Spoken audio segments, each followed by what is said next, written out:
Hello, this is Orlando Mayor Buddy Dyer. Welcome home. Soar into tower. We are ready for takeoff.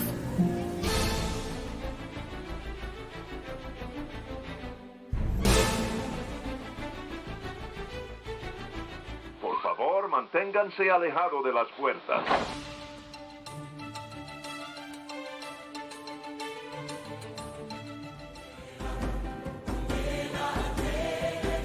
Hey, it's Amy from DVC Clubhouse. Hey Clubbers, it's Scott from DVC Clubhouse. Hey, it's Kathleen from DVC Clubhouse. Welcome aboard. It's Phil from DVC Clubhouse. Welcome back, everybody. We are here with another episode of the Debrief podcast brought to you by DVC Clubhouse. I am Amy, and I am joined, as always, by my co-hosts Phil, Kathleen, and Scott. Hey, guys. Hey, guys. Welcome aboard, guys. Hello, everybody. So we are back this week talking about split stays. We kind of touched on them on one of our last episodes and decided that it needed a little bit more airtime so that we can talk about the virtues or the non-virtues of a split stay. I know that I'm a fan of the split stay. I know Kathleen and Scott don't mind them either, but Phil has very strong feelings against them. That's an understatement. Yeah, I was going to say, Phil, since I know that you have strong feelings, why don't you go ahead and give us your unbridled opinion on the split stay? I suppose an unbridled opinion. For us, we talked about it in the last episode. We have two little kids who are 9 and 11, or going on 9 and 11. And we have done split stays. I think we actually had one trip a couple of years ago where we were split between 3 different resorts. And I could go down the list of all the things that we don't like about them. We love seeing the different resorts. We love being able to bounce from someplace like, as in the last episode, from Seven Seas Lagoon over to Crescent Lake. We like the idea of seeing different places, of different experiences, of the different room types, of the different access to parks. But from our standpoint, there are just far too many detractions for it, especially with little kids. I think it was a lot easier maybe when they were little, even though you were carrying more things with you. But having to go from resort to resort is just a hard stop in our vacation that to us isn't worth the benefit of seeing the different resorts. You mentioned in the last episode that you had, 7 days and stayed in 22 different resorts over the course of that 7 days. It sounded like torture to me. It wasn't quite that long of a trip, although I would love to be able to take a 22-day trip. But it was a 10-day trip, and we did 5 resorts over the course of that time. The length of stay at each resort varied. So I started that trip with one night at Boardwalk. And in fairness, that was not a part of the plan. We had to leave early because there was snow predicted. And we were fortunately able to get a standard view studio at Boardwalk and fly out a day early so that we did not have to then be delayed and then miss our trip. So we started with one night at the Boardwalk. Then we had 2 nights at Deluxe Studio at Grand Floridian. Then 1 night at Riviera.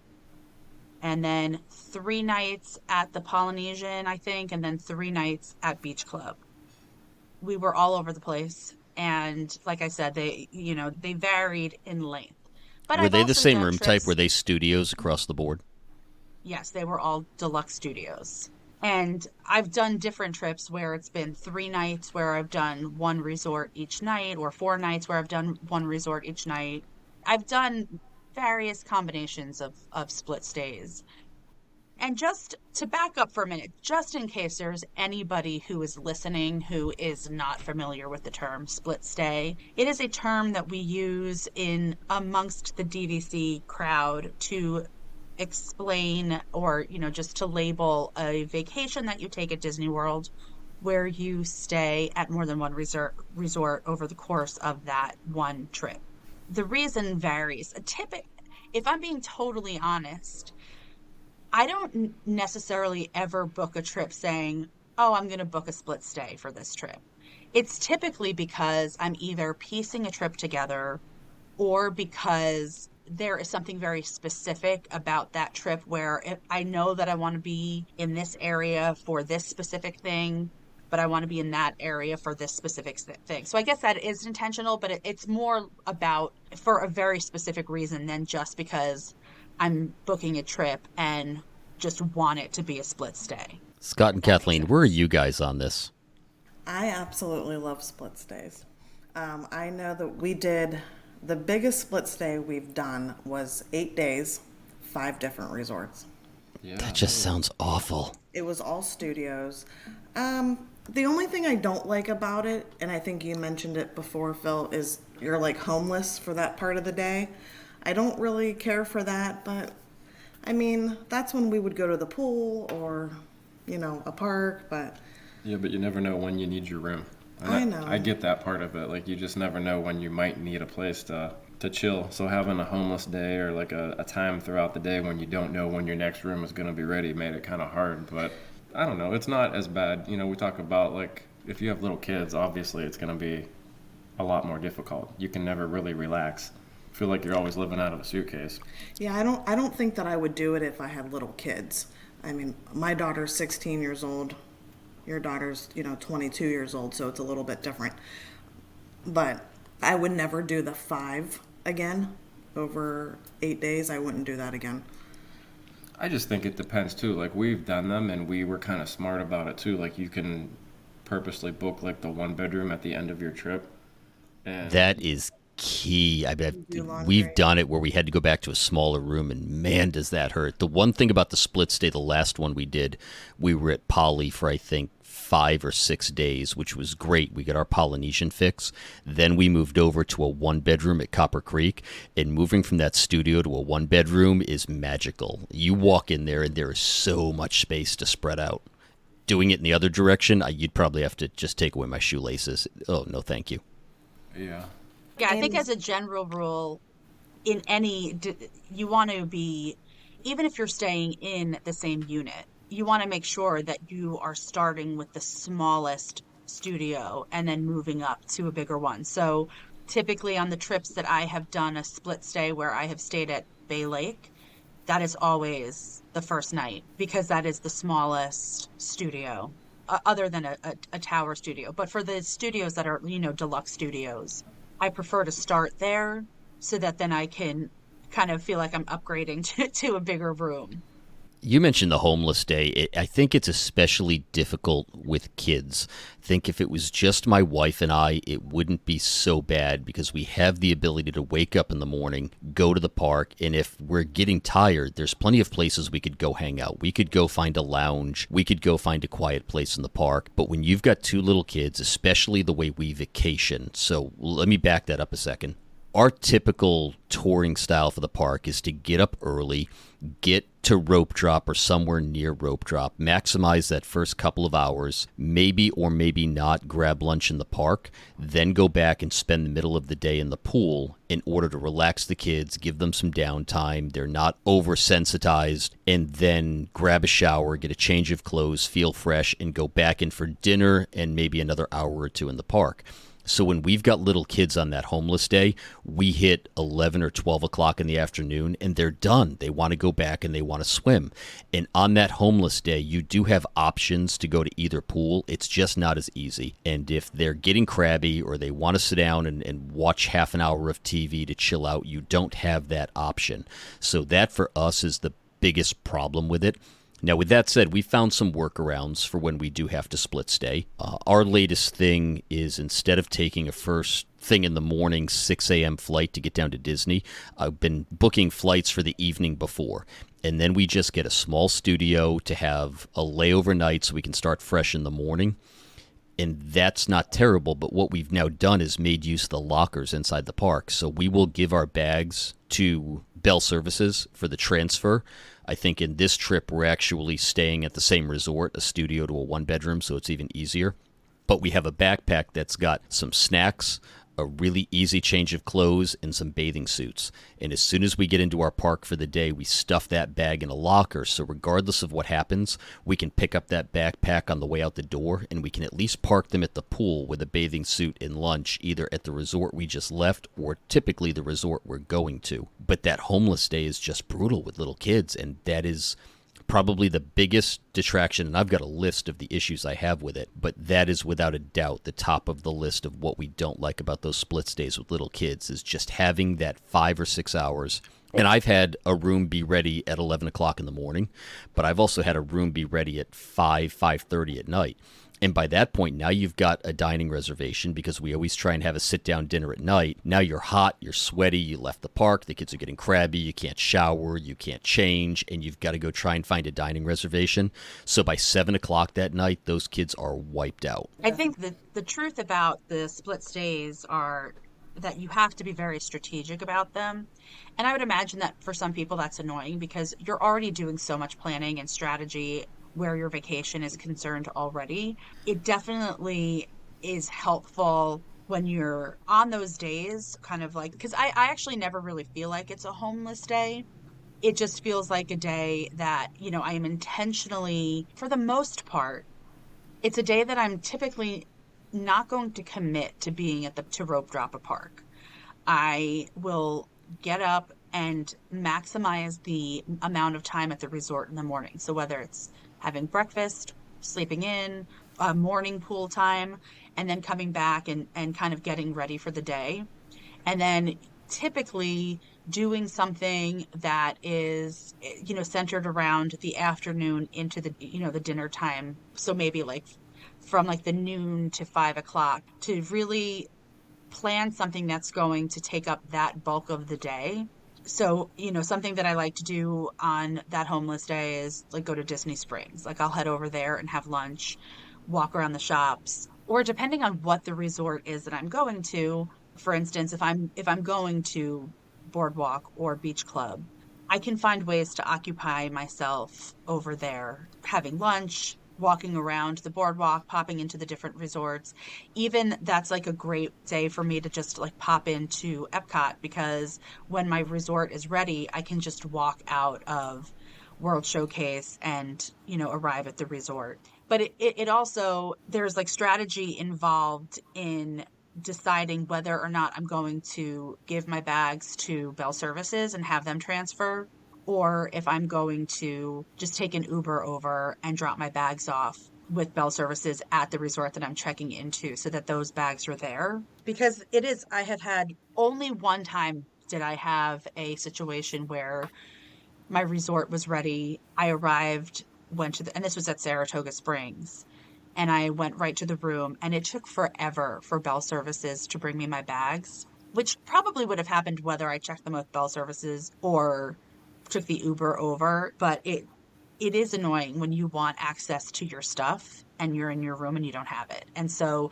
you run into that threat a little bit more when you are leaving your bags with Bell Services and having them transfer, because they give you a window, but it's not guaranteed to arrive during that window. So if you are rope dropping, clearly you have to bring your bags to Bell Services so they will transfer them. But for the most part on my trips, I really try to bring my bags over myself if I know. Well, I mean, I can't really say that, because it really is dependent on where I'm staying and what I'm planning to do that day. But so it is kind of like a toss-up 50-50 whether or not I will transfer the bags myself or I will have Bell Services transfer them for me. Well, that's another benefit, too, for Scott and Kathleen, because typically they're driving in. They can just take their bags out to the car, and the bags are immediately available to them. So that's a game changer. That's exactly what we do.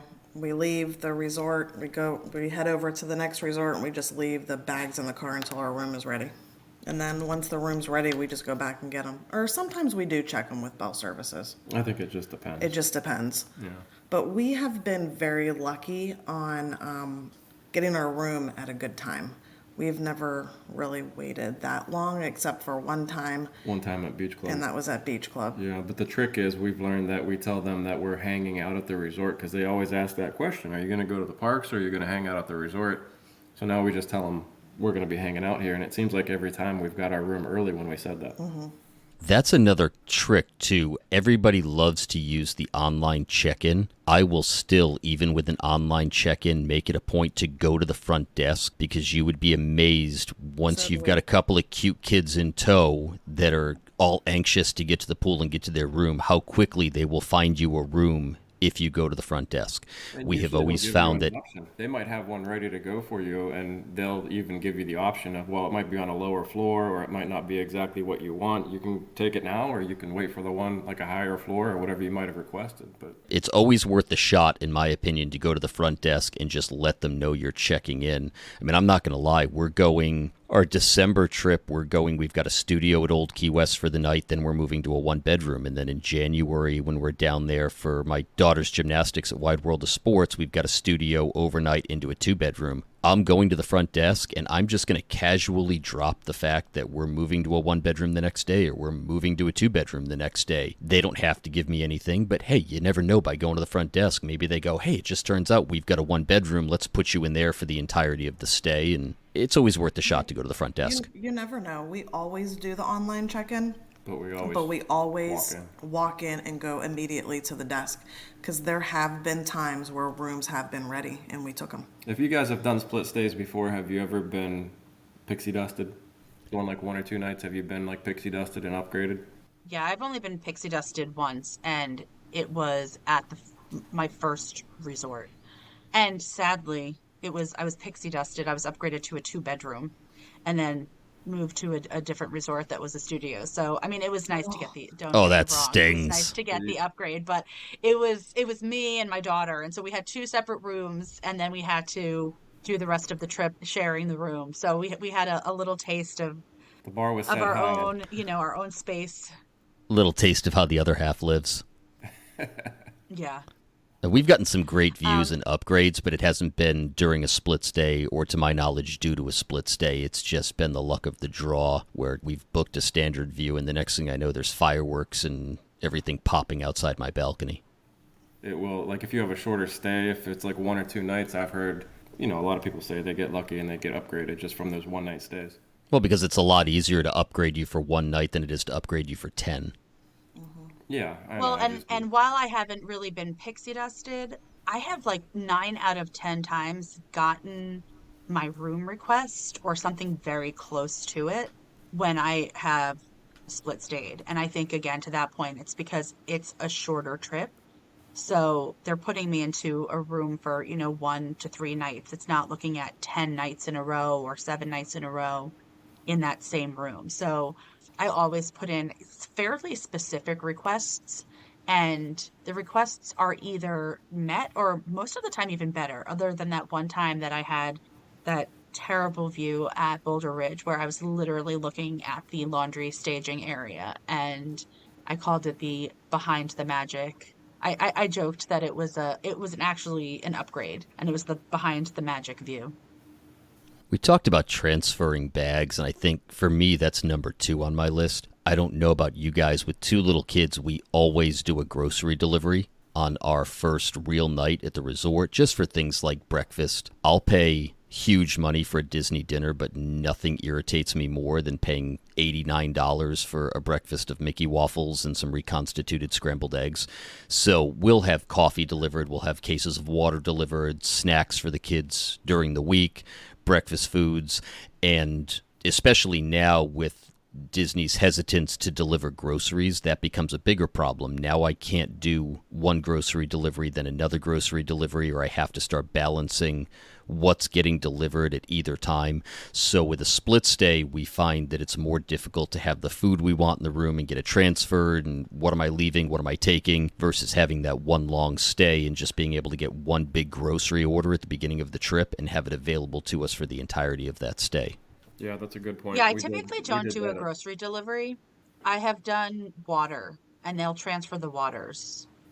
My son has a $100 a week chocolate milk habit, so you can't be leaving that in your bag and having it run over by Bell Services. Do you guys, just out of curiosity, does anybody have an owner's locker? We never have No. one. I mean, that's the thing with us. We've also got an owner's locker that's got all of my chargers, all of our sunscreen, the toiletries, the things that we pack every single trip. especially those things that we pack in checked bags that can't go in a carry-on, always stay in there for us. So that's the other thing for us is now we've got to set up the room the way we like it with the chargers and the towels and the toiletries. And then 2 days later, we've got to break it all down. We've got to put it back in the owner's locker, put it back in the suitcases, get to the next room, set it all up. And that's the other thing on a split stay. I inevitably leave something in the room we just left and don't realize it until about 12 hours into the room we just checked into. I have this horrible habit of leaving things in hotel rooms, and for as much as I travel on business, that's an expensive mistake on a regular basis. It's just one more little thing that just, it makes me hesitant to do a split stay, knowing I'm going to leave a nightlight behind, I'm going to leave a charger behind, I'm going to lose something along the way. Do your kids enjoy split stays, or don't they care?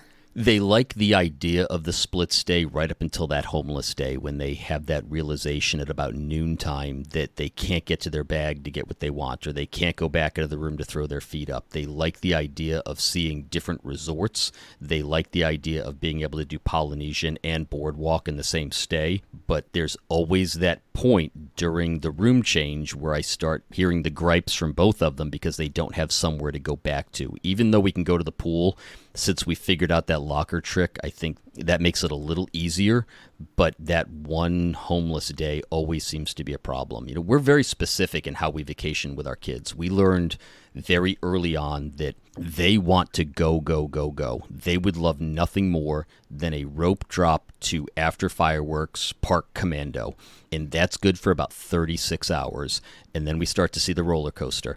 We were coming back on a bus to, I want to say, Yacht Club some years back. And there was this nice couple that was on the bus with us. It was just us.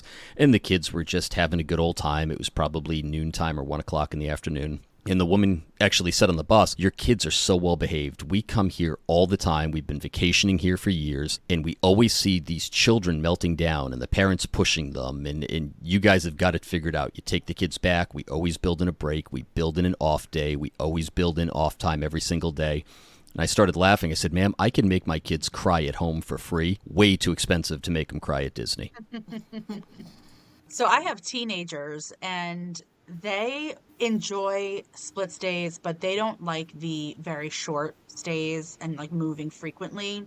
If we are going to do a split stay, they are more like they would rather have a bunch of time at one resort, kind of more like you do it, Phil, where it's like a bunch of time and then you move. They don't love moving frequently because part of it is just they are teenage girls and they're a little messy, and if they need to pack every morning, I have gotten it down to a science for myself with packing cubes and knowing which, like having a packing cube per day. So I love packing cubes.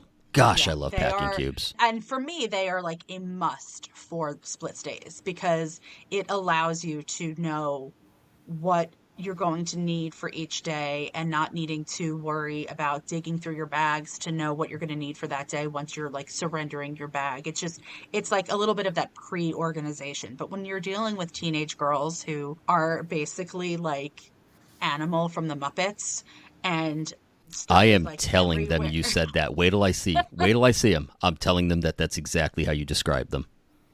They'll know. I mean, there is a video that exists out there of what the room looked like. They each brought a friend. And this time we did not split stay. Well, that's not true. We stayed one night at Animal Kingdom Lodge because, to your point, it was like a late night. We got a lower point room, and then we moved over to a resort studio. And each of my kids brought one of their friends. So there was 4 teenage girls and me in a resort studio. And by the end of that trip, that room looked like I don't even know. I feel There's like a video the of it. scene from Twister where it's like we have cows. Yeah. It's just a whirlwind and Yes. just hairspray and facial lotion and just I saw everything that. flying by. I saw that Yeah. video. It was something. Yeah, so that's why my kids hate split stays because that's kind of their MO, and then they need to be gathering their stuff and packing every morning. I also did a split stay with my sister and my nephew Alex and my daughter Allie, the 4 of us. And Alex and I loved it. I mean, Alex is a budding Disney fanatic and wants to stay at as many resorts as possible. So this actually was an intentional split stay so that Alex could check as many resorts off the list as possible. But my sister, on the other hand, who is a very organized person, she is somebody who likes to take everything out and there's a place for everything and everything in its place, and kind of to your point, like set up the chargers and all of the things that she brings to, I want a vacation you know, with her. She is yeah. my kind of person. That's exactly what Scott does. Yeah. Yeah, As so soon as she we does not move enjoy the going. split stay because she does not like, once she's settled, she wants to be settled. Scott, quick question. So you check into the resort, you take out your toiletry bag, and you walk to the bathroom. What happens next?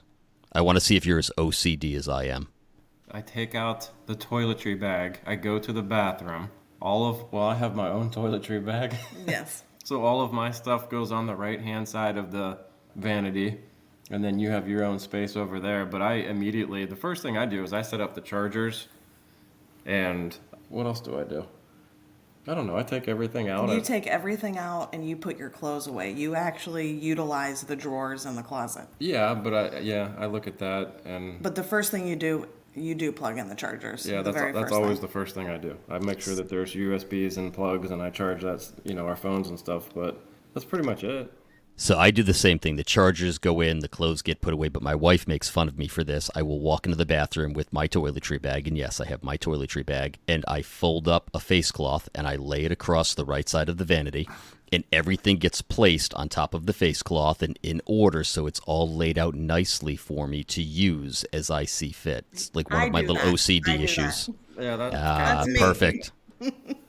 Well, we learned the trick. What was the newest trick where you take the cup and you put the toothbrushes in it? Because we had the toothbrush holders where we just left them in the toothbrush holder, but Amy taught us the cup trick where we just put the toothbrushes in the cup now. I actually have a travel charger for my electric toothbrush, and the charger gets plugged in and the toothbrush goes on top of it. There you go. Yeah, I do though. I use the cups in the resort to put my toothbrush and toothpaste in on the counter so that I don't have to, there's no chance that that it'll actually touch anything that I don't want it to touch. So that is like the one thing that I do, because my toiletry bag has a hanger on it, so I just hang it off of a hook so that everything is, because I don't like the countertop to be cluttered with stuff. I prefer to keep everything in the toiletry bag, have it hanging on the door, so that then I can just keep that countertop free and clear. I'll do my makeup, and then I'll have makeup all over the place when I'm doing my makeup, but then it all gets put away and goes back into the larger, like, hanging toiletry bag. So do you completely unpack like everything? Like, what's the limit? Like, does it have to be at least 2 nights to completely unpack? So, no, because I use packing cubes, I'll typically take out the packing cube for the next day and put it in a drawer. I'll leave the rest of the packing cubes in a suitcase that I'll leave on the luggage rack, either in the closet or in a free space in the room. So you use the And- packing cubes for each day. You have a day per cube where everything's set out and ready to go. Yes. All right, we use it a little differently. We Interesting. never use packing cubes. Am I like behind the times? Oh, I know what you're getting for Christmas. Yeah, I don't even know what this is. It will revolutionize your life and your travel. Take my word for it. We should get an advertising fee for packing cubes. We could have a whole episode about how I pack my packing cubes, how I roll my shirts so they don't wrinkle, how it gets laid out in the drawer. They're phenomenal. You're telling me in my suitcase I can have like a Monday, Tuesday, Wednesday, Thursday separation? That's how I use it. Other people use them differently. Some people will put all of their shirts in one, all of their pants in another. That's how I do their it. underwear in another.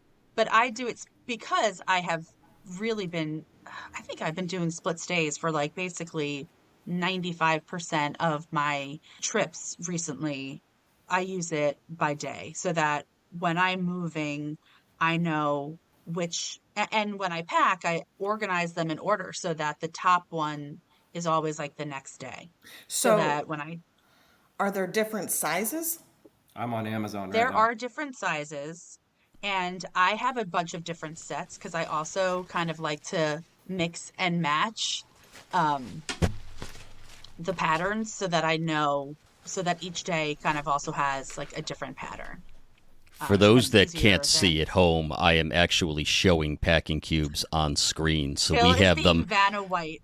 in, yes, it's all these wonderful prizes. So we have ours separated both by size and by color. So the kids have blue packing cubes, I have gray packing cubes, and my wife has purple packing cubes. And they come in various different sizes. So for instance, the little one will have all of my lacy undergarments that I wear. The medium-sized Your ones thongs. will typically exactly my I couldn't even keep a straight Your face there. Speedos. In my Speedos. My banana hammocks. We got to use banana hammock in a Oh, podcast. yay! So then I'll get a bunch of medium-sized ones. I'll roll up all my shirts. Those will go in the medium-sized ones. My bathing suit, things like that. And then the larger ones for, maybe my rain jacket, pants, things of that nature. And the cool thing for us is we separate them that way. So as I'm unpacking, I know where each color is going. And I'm one of those people, probably because I travel so much, I hate living out of a suitcase. Even, I just got back from a business trip where I was gone for 4 days. I was in 3 different cities for 3 different meetings. And I don't want to have to live out of a suitcase because then it gets very disorganized and I don't know where my dirties are and where my clean clothes are. So we'll just take the packing cube, unzip the top, put them in a drawer, lay them out. And especially with the 1-bedrooms, because you have the washing machine and dryer, is we're using things, it goes into the laundry, and then when it comes back out, it goes into the packing cube. And at the end of the trip, you just zip it back up, put it back in your suitcase, and you go back home.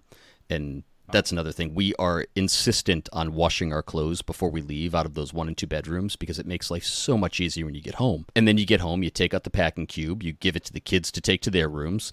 My wife and I will take ours to our room. You unzip the packing cube, everything goes back on the shelf, the packing cube goes back in the suitcase, and you're done. Trust me, get packing cubes. Phil just said that he uses the medium-sized one for his shirts and the extra small one for his banana hammock. Just so we're clear on that. I got nothing. Well, I mean, there's no backside to the banana hammock, so they are rather lacy and revealing. I'm They're a on little Amazon. skimpy. They're relatively cheap on Amazon. Not the banana hammock. We're talking about the cubes. The packing cubes. Yeah, Yes, you just they're want to really make sure nice. that you're not getting one where the zipper separates, because I've gotten some of the less expensive ones on Amazon and the zipper qualities aren't great, so just be aware of that. The great thing too about the packing cubes is that I have packing cubes that I never unpack that have my mouse ears or the things that I only use when I travel to Disney. I keep them in packing cubes that I keep in a drawer or a closet shelf that when I'm ready to go, I just grab those packing cubes and throw them into my suitcase. My wife uses her lounge flies for that. She keeps all the ears that she uses on a regular basis inside the lounge fly, and then the lounge fly just goes into the suitcase, and that's what she travels with. Speaking of which, Kathleen, I have it. yeah, perfect. Nobody at home knows what we're talking about. I'm buying a bag from Kathleen from the yard sale for my wife, and I told her just to hold on to it until we see her. Oh, I see what you're saying. From our Facebook virtual garage sale that we had. So for those of you who might be listening who are not members of our Facebook community, here's a shameless plug. Go to Facebook and request to become a member of DVC Clubhouse, and also follow us on Instagram and TikTok and YouTube. Anyway, back to split stays. Well, we have to get packing cubes. We do, yeah, because that's really nice. But we have your own suitcase for the ears, though. Yes. So That's gonna. we just took there was that packing cube tangent, which was great because it's very relevant to the split stay conversation, because again, I feel like packing cubes are very central to my split stay strategy. There is another pro about split stays that I love, and it's that every time you switch resorts, you're walking into a completely fresh, clean room. And, as DVC members, our rooms are not cleaned daily. So I love that walking into a new room after being in a theme park and having that bed freshly made, having nothing there. It's just, I don't know, that's for me is a huge pro for the split stay, because you just always feel like you're walking into, a new fresh room. Especially if you've got 4 teenage girls that act like Animal from the Muppets tearing it apart every 48 hours. Exactly. I only made that mistake one time. I will never, ever I think that's the one time that I will travel to Disney with 4 teenage girls and just me as the only adult and only have one room. So Mousekeeping got a big tip. I'm a I lacrosse coach, and learned. I know what happens when my team goes to Five Guys when I buy them dinner after a game, and I have the feeling that they've got nothing on 4 teenage girls in a studio at Disney. Oh my gosh, it really was remarkable. But I will say, I am also a person who is like very, very meticulous when it comes to cleaning up the room. I will never leave a room in any sort of disarray. So I actually took a picture when we checked out of that room because I was so proud of how it only looked like people slept in the bed. It didn't look like the place had been ransacked the night before. So I just need to, a little disclaimer there so people don't think that I'm trashing the place and just leaving. Amy's folding the towels and putting them back on the shelves, and Clorox wiping, doing the mousekeeping job for them. I mean, not quite to that degree, but I do wipe down counters and I do pick up towels and I want the floor to be visible and I want every surface to be visible when I leave a room. It also helps. That's also a way that I make sure that I don't forget anything, is like to be very thorough about going through all of the things that stay in the resort, that belong at the resort, and going through them and putting them in a neat and tidy fashion to make sure that none of my stuff that has previously been ransacked and thrown all over the place is now tied up with sheets or towels or under beds or left in some nook and cranny in the room. We'll strip the beds, we'll take all the towels, I'll roll everything up, pop it in the bathtub. To me, it's not just, I mean, part of it is just being conscientious and helping mousekeeping out. But really, by doing that, we're saving probably 10 or 15 minutes off of them cleaning the room. And it turns it over that much faster for the next family who's trying to get in and get their kids in the room and get their day settled. I just kind of see it as a paying it forward type of thing. Yeah, I definitely try to absolutely. clean up the room a little bit. I put all the all the towels and everything in one pile, and I Scott don't said you sleep steam bad. clean the crevices, and Oh, yeah. how bad is it? It's pretty bad. Pretty bad. Like, it doesn't even look like we stayed in the room. Not true. So, Amy had mentioned it earlier. One of the things we do like about split stays is it accomplishes a couple of things. So if we're staying in a studio, it does give us something to look forward to at the end of the trip. So I'm one of those weird people. I actually count down in my head where we are in the trip, and I start getting sadder and sadder once we hit the middle day because I know I'm that much closer to going home because most of the vacation is already done. But when we have, if we're staying in a studio and then moving over to a bigger room, it does give us something to look forward to. It allows us to spread out a little more. It gives the kids something to look forward to. But one thing that I don't think we've mentioned is if you're split staying, especially in that way where you like the bigger rooms, but you're okay with the studio for a few days, is it does allow you to maximize your points. So you don't have to spend all the points for that big room and still get that 1 or 2 bedroom experience towards the end of your trip. For now, owning at Poly and now outgrowing our room, but loving the Polynesian so much, fingers crossed for that tower, it does allow us to go get our Polynesian fix, get that smell in the lobby. Especially we tend, in our December trip, the kids love that 12 days of Polynesian Christmas. 5 big fat pigs. We get that feeling. We get to go hang out at the pool. We get to have Dole Whips by the pool while watching fireworks at night, and then move over to another resort that allows us to spread out a little bit and not be so cramped inside that studio. So that is one of the benefits of split stays. And for this upcoming trip, I actually made that offer to the kids. I said, I really miss Polynesian. I know you guys want to go to Old Key West. Can we stay at Polynesian for 2 or 3 days ahead of time? Number one, it would have saved me some points for that 2-bedroom trip we need to take in January, but I miss the Polynesian. So I wanted to do that split stay because I want to get back to the Polynesian so badly, and they wanted to go elsewhere.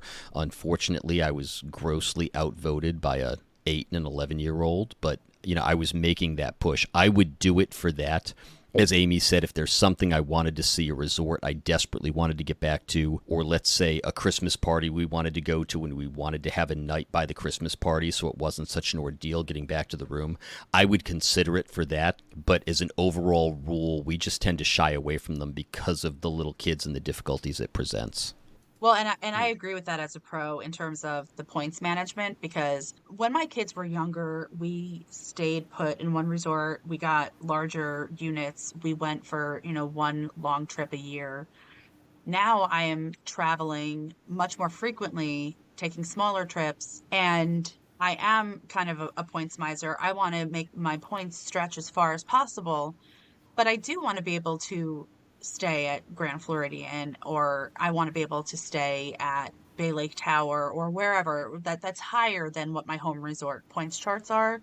So it does give me the flexibility to be able to say, yeah, I'm going to book 3 nights at Beach Club or, 3 nights at Boardwalk, but then also throw in a night or two at a higher points resort so that I can get the experience of staying there and the feel of staying there without needing to spend all of the points on, 5 nights or 7 nights or however long it is at that higher points resort. And it's kind of, I mean, it does kind of become fun when you're piecing those trips together. Whenever I book a split stay, it typically does not end up looking the way that it looks when I first book it. I go back and I'm constantly looking and modifying and trying to, maximize the points while also making the most sense in terms of the flow of the trip, because I don't really want to I want to make sure that it makes sense with what I want to accomplish on that trip to be staying someplace. So, it definitely becomes a points management tool, and it becomes a kind of like almost like a transportation management tool for me too, because I can then decide, if I'm staying, if I want, on the days I'm going to Epcot and Hollywood Studios, I'll stay at Boardwalk or Beach Club. But then on the days where I'm, want to go to Magic Kingdom, I'll stay at a Seven Seas Lagoon or a Wilderness Lodge. There's definitely that aspect of it in terms of crafting the trip based on where I'm staying, which is fun. And the doggy has entered the podcast. That's what I like to see. Amy touched on something there as well that I think we haven't mentioned. It's a great way to experiment and experience a resort that you want to see without committing to a full trip. So I know there are resorts that I would love to try out, but maybe I don't want 7-10 days at that resort. So maybe if I have a little split stay with a couple of days on the front end, I can get a taste of that resort, see if I like it, and then we'll know later on down the road that we want to stay there for a longer period of time, but I don't need to commit the entire vacation to that resort. Yeah, Definitely. Yeah, I also I feel like split stays for me, it's kind of the point that you touched on, Phil, with the sadness, not, the mid-trip sadness, hitting quite as hard. It also, in addition to like minimizing the sadness, it kind of, for me, like it kind of makes the vacation feel new each time I check into a new resort. A So bunch of little mini vacations within the vacation. yeah, that's kind of how it feels for me. And it feels like this type of travel is not something that I would want to do if I was traveling to any place else in the world, right? I'm not going to go to Miami and be like, I'm going to book 4 different hotels and change a hotel every night. Like, that is not what I'm no. going to do. But because we're talking about a place like Disney World, where each resort is an experience, kind of the way each theme park is an experience, for me, the way that I look at it is that it's just an extension of kind of the overall experience of being in Disney, where you're experiencing the immersion, you're experiencing the magic. It's kind of like, just like you would go from country to country in World Showcase, like that's kind of how I view going from resort to resort for split stays. And you're within the bubble the entire time. Your luggage gets moved. Could you imagine trying to hustle all of your luggage onto a public transportation bus in downtown Miami to go 3 blocks over to a new hotel? Dear God. Right. Right. Like the split stay concept only makes sense in Disney World. Or if you're going to a different country where you're traveling, if you're going to Italy and you're going to Naples and Rome and, Tuscany, yeah, then it makes sense. But if you're, to your point, I'm not going to go 3 blocks away in a, major metropolitan area just to experience a different hotel. Or Because- Vegas. Yeah, crickets.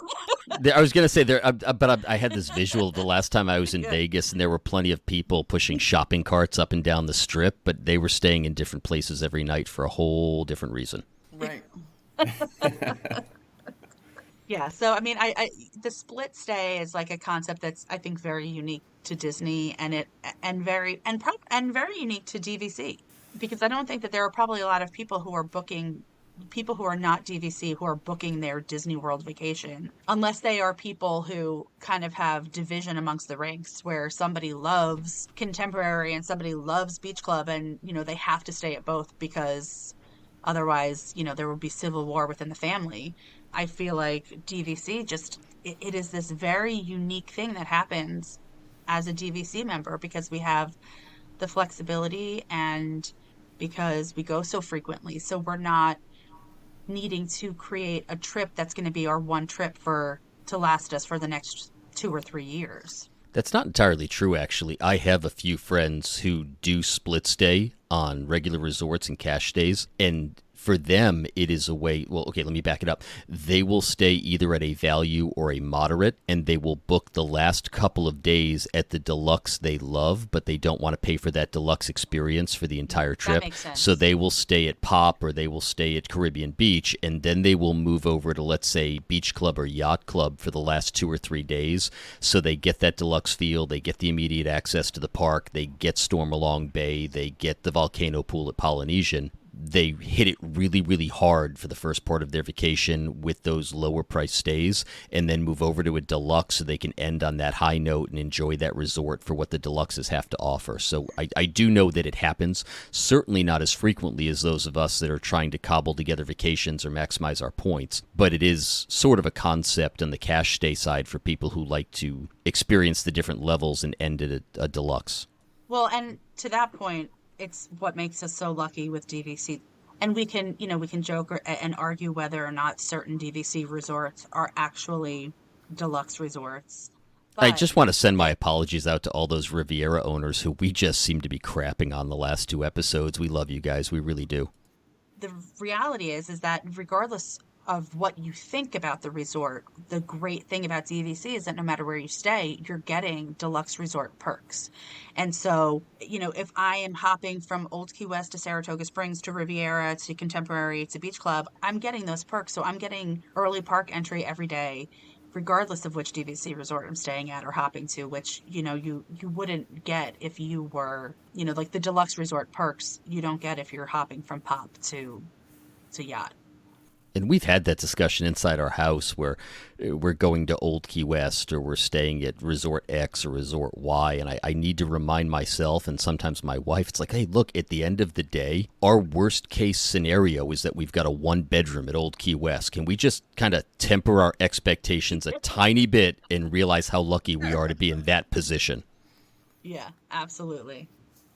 And I mean, I feel like we could probably end every single one of these podcast episodes by just saying how lucky we are with DVC, because we have this option to craft a vacation based on our needs, stay where we want to stay, hop if we want to, stay put if we want to, and enjoy the benefits of deluxe resort perks no matter where we stay on property, as long DVC.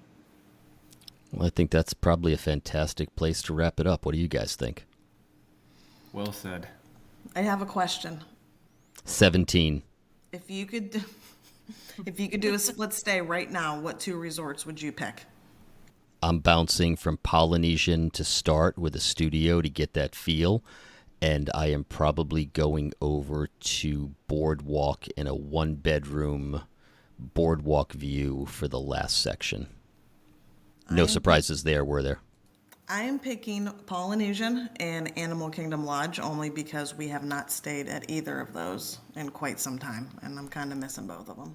I almost said Grand Floridian because I want to go over and stay at the Grand. We just have not been able to make it happen yet because of the availability for what we wanted. But I didn't want to just move from Poly to Grand because they're next door to each other. But I almost said Poly to Grand Floridian for that exact same reason. I'm doing the 1-bedroom value at Jumbo House because it's cheap points. Club level? Oh, no, never mind. That's not cheap points. Can I only pick 2 resorts? This is like a 2-resort split stay. Is this You what can the pick more. scenario Only 2. is? Oh, wait a minute. We could pick more than 2? That's a whole different story. I thought this was 2 days. Just 2 resorts. Oh, 2 resorts, but how long Okay, am I 2 there? Like a resorts. week? We need more. We need more information. No, but I We think need that- more points. 2 resorts, 4 days. So you're at each resort for 2 days. Okay, so I'm going with Boulder Ridge and Beach Club. Also, not a surprise. We are predictable. I'll give you that. I'm going Riviera and Grand Floridian. Wow. For research purposes, right? Yeah, absolutely. No, I love Riviera. I almost bought points there. And I haven't been there for a while, so I want to go see it. Perfect. I say I can Well- do what I want. All right, guys. I think that'll Well, wrap it up for the night. Any last words? But no, you know what? I think Kathleen's little question was our last words. I think that was a fantastic way to end it. Yeah, it was. That was a great way to finish us off. So, thank you everyone for tuning in and listening. We love when you join in on the conversation when we post the episode on Facebook. So definitely give us your thoughts there. And until next time, we will DVC you real soon. Bye, everyone. Bye. Bye, guys. See you later, guys. And so our journey comes to an end. Oh, no, please, can't we go back to page 1 and do it all over again? Started this thing together, and that's how we'll finish it. Because that, my friends, is where the magic lives. Happily